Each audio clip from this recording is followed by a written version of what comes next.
Yahoo! Hello, hello, hello mga masters at mga ka-G!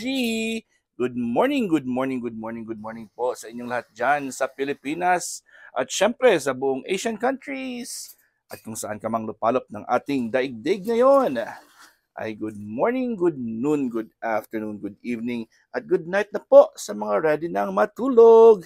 At hihingin ko muna ang inyong 12 minutes para sa ating Daddy and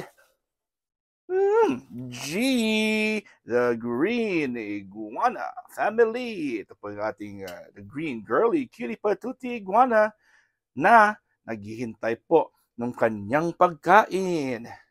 At syempre, dahil eating time na po ng G natin, ay bibigyan po natin si G ng kanyang food dito po. Syempre sa kanyang blue na bowl na ginamit na natin nung bata pa siya. Ito po ang kanyang bowl nung baby pa. Hindi pa naman baby kasi hindi naman siya gano'n kaliit nung kinuha natin si G. Pero syempre, linagyan ko muna ng maligamgam na tubig ang kanyang vegetables. So yung pagkain ng G natin ngayon ay mixed veggies. Ayan po, meron siyang string beans at meron siyang carrots at green peas. Yun po yung pagkain ng G natin. Okay? Green peas, wala na pong corn. Meron pa lang nabibili na walang corn. So, syempre yung corn po ay tinanggal na ayaw natin pakain kay G. Dahil po ang corn ay nagbibigay po, hindi po natutunaw. Nakikita ko sa poops ng ating G na mayroong corn. Bilog pa yung mga corns niya. So, sabi ko, at meron naman palang tinitinda. Or meron palang carrots and green peas lang na frozen at merong separate din na string beans. So hindi na kailangan ng corn. So meron ng options. So that's good kasi hindi na tayo bibili nun kasi alam natin na hindi naman hindi natutunawan si G. Ayan po. Anyways, mga masters, mga ka-G, let's continue with our lecture. Ika-6 na araw na po nating nagle-lecture. So ngayon ay araw ng linggo. Araw ng linggo ngayon mga masters, mga ka-G. So tayo po ay merong Premier Marathon mamaya. At syempre 12 o'clock to 5 o'clock is Master Worm. And then 5 o'clock to 7 o'clock, Yams OFW Vlogs. And then 7 o'clock to 9 o'clock, Rowena Milyares TV. And 9 to 11 o'clock p.m. Philippine time po yan ha. Ay ang aking beshing Merl Estani Vlogs.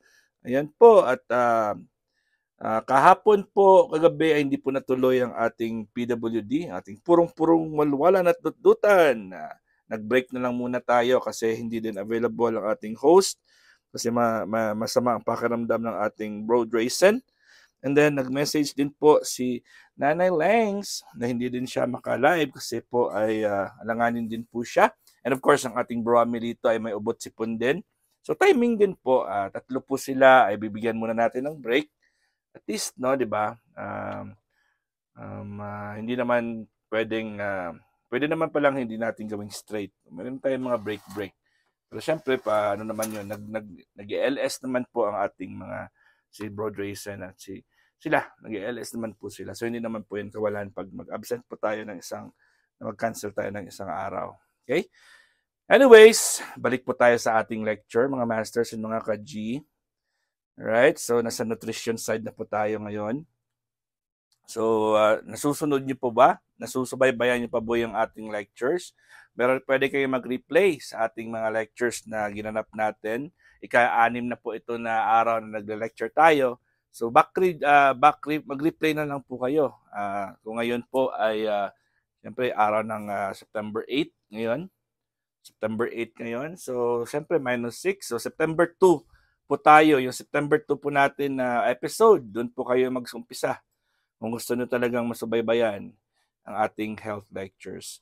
Anyways, let's talk about more about nutrition and hindi ko alam kung makaka-proceed na tayo sa next natin. Kasi di ba meron tayong 3 factors that keep us alive.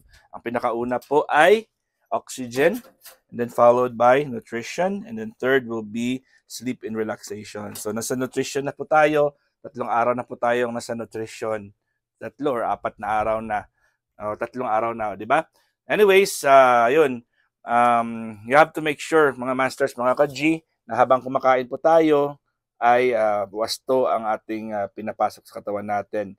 Kasi ang ating katawan po ay nangangailangan ng different kinds of materials, vitamins, minerals, phytochemicals, antioxidants, at kung ano-ano pa dyan yung pwede na pwedeng gamitin as nutrients ng ating katawan. Kasi ang katawan natin ay nakasalalay lang po yan. Kung anong binibigay mo dyan, yan ang gagamitin niya. Hindi ka pwedeng magkaroon ng material na hindi mo na provide sa katawan mo. Kaya po ang nangyayari po diyan, mga masters and mga ka-G, after papalitan natin ng tubig niya. After a few years, meron tayong 5, 10, 15, 20, depende po yan sa stocks ng katawan mo. So after 15 to 20 to 30 years, pag naubusan ka po ng certain material, halimbawa ay ubos na po ang calcium mo kasi nako-consume mo, ginagamit po yan ng ating bones, ng ating mga kidneys, ng heart, ng ngipin natin, at ng mood natin. Diba? Ang calcium po, isang halimbawa lang po yung calcium, kasi yung calcium po ay nagre-regulate din po ng pumping ng ating heart. Ang calcium po ay nag-a-avoid din ng kidney stones. Ang calcium po ay siyempre sa bone health po yan. Pinapaganda niya yung pinapa-strong niya yung ating bones, especially ang teeth natin. Ang calcium po ay nagre-regulate din, isa sa mga chemicals, isang mineral din po yan na responsible sa ating mood. Ang calcium po ay isa din po yan sa nagre-regulate or normal ng menstrual cycle ng babae. At marami pa po yung calcium, ang purpose ng calcium. So hindi lang po yan sa bones and sa teeth.